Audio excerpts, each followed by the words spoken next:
New York, à la 116 West Street, aux États-Unis d'Amérique, réside Aboubacar Sylla, devenu docteur. Il s'est fait une renommée et est devenu un modèle de réussite. Eco Green Pharmacy est le nom de son enseigne. C'est un joyau architectural qu'il a nourri pendant des années. À l'intérieur, nous sommes enchantés par la disposition particulière des produits et services proposés. À l'accueil, le visiteur est émerveillé par la délicatesse avec laquelle les produits médicaux des malades venus tout droit de l'hôpital munis d'une ordonnance sont rangés. Au centre, une variété de prestations. À l'entrée, les juice bars, nommés EcoJuice. Mais d'où lui est venue cette idée ingénieuse de créer cet empire pharmaceutique? Nous l'avons rencontré le mercredi 3 octobre 2023. Ce jour, il décide de parler de son parcours. Parlez-nous en bref de vous. Je suis propriétaire de pharmacie, 2 pharmacies à New York. Voilà, ça c'est la deuxième, ça fait pratiquement 2 ans maintenant. C'est une nouvelle pharmacie qu'on vient d'ouvrir à Harlem. La première pharmacie est aussi à Manhattan, mais dans le East Side, qu'on appelle Spanish Harlem. Pourquoi l'ouverture de cette pharmacie à Harlem? J'ai ouvert pour aider la communauté africaine parce que bon, je crois qu'il y a une barrière linguistique qui fait que bon, souvent ils sont un peu réticents dans les cliniques ou bien dans les hôpitaux parce que bon, ils ne parlent pas l'anglais. Par rapport à ça, je me suis dit que c'est important d'aider la communauté et ouvrir une pharmacie à Harlem. Depuis combien de temps cette pharmacie existe-t-elle?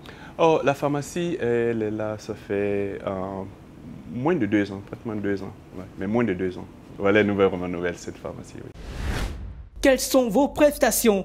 Bon, cette pharmacie, elle est vraiment innovative parce que c'est la première fois, du moins à New York, que bon, on ouvre une pharmacie du genre où il y a un côté pharmaceutique, il y a un côté qu'on appelle over the counter, et puis il y a l'autre côté, comme vous voyez derrière, qui est le juice bar. C'est bio, voilà, et on fait les smoothies, des jus à base de plantes, à base de fruits, vraiment healthy, vraiment la santé, quoi, vraiment, on met vraiment l'accent sur la santé.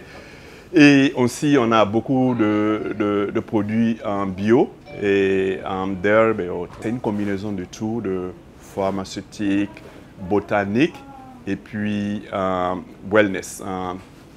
La nutrition, quoi, on met beaucoup l'accent sur la nutrition. Qu'est-ce qui fait votre particularité? La pharmacie, elle est nouvelle, donc nous sommes dans la phase de marketing pour que les gens sachent que la pharmacie est ouverte et que la pharmacie appartient aussi à un Africain et qu'on parle le français, le Wolof. Il y a mon frère qui est Tierno qui est sénégalais, donc moi je suis ivoirien, je parle le Wolof, je parle le malinké et le français et puis bon, bien sûr l'anglais.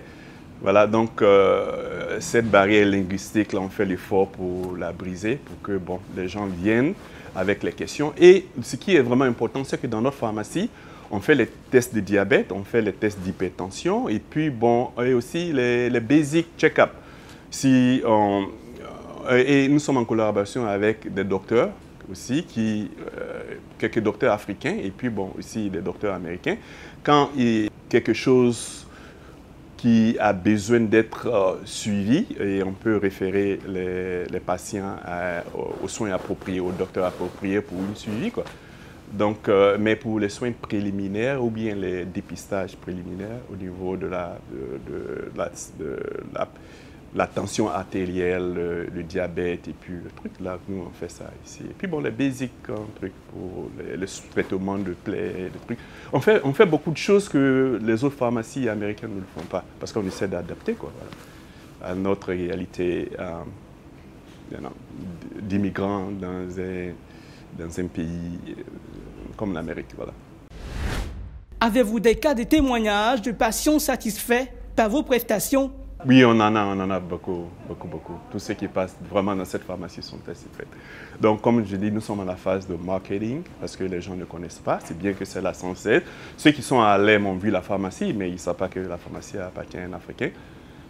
Donc, à ce niveau-là, nous sommes en train de faire beaucoup d'efforts pour que les gens chassent et puis pour qu'ils soient confortables de venir. Et puis, bon, tout en sachant qu'ils peuvent nous expliquer tout. Et puis, bon, voilà, il y a le secret professionnel qui est là, quoi. Donc, les Africains, on les encourage vraiment à rester, de venir, ne pas aller, ne pas attendre, parce qu'il y a pas mal d'Africains qui souvent ne